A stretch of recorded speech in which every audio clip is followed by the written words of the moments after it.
United Student Financial Assistance System for Tertiary Education o UNIFAST isinabatas na. Mas mapabilis ang proseso sa pagkuha ng scholarship application at education grant ng mga high school graduates. Si Sweden Velado sa report. Para sa mas pinalawak at pinabilis na pagproseso sa aplikasyon ng scholarship at education grant ng mga high school graduate upang makapagpatuloy sa kolehiyo o makakuha ng technical vocational course, isinabatas ang United Student Financial Assistance System for Tertiary Education o UNIFAST na nilagdaan ni Pangulong Aquino nito lamang ika-15 ng Oktubre. Ayon kay Commission on Higher Education Executive Director Julito Vitriolo, sa ngayon, ginagawa na ang Implementing Rules and Regulations o IRR ng UNIFAST.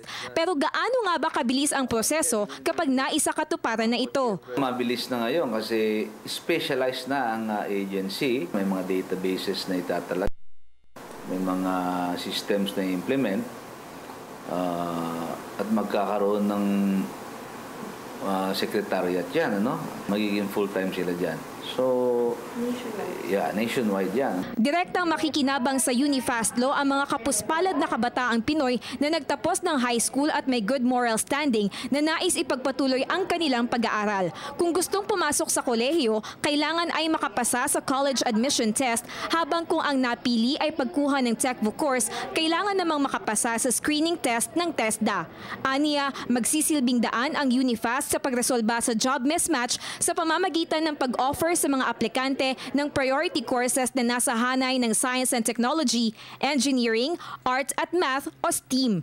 Bukod sa CHED, kasapi ng bubuing UNIFAST Board ang DOST, TESDA, DepEd, DOLE, at NYC. Subalit pagbabahagi ni Vitriolo, makakatuwang din nila ang pribadong sektor upang makalikom ng karagdagang pondo. The UNIFAST law is also part of our greater reform agenda, no, in higher education, because this will complement also our thrust to produce human resources, high level, no, scientific human resources that will answer development needs and the innovation thrust of the country.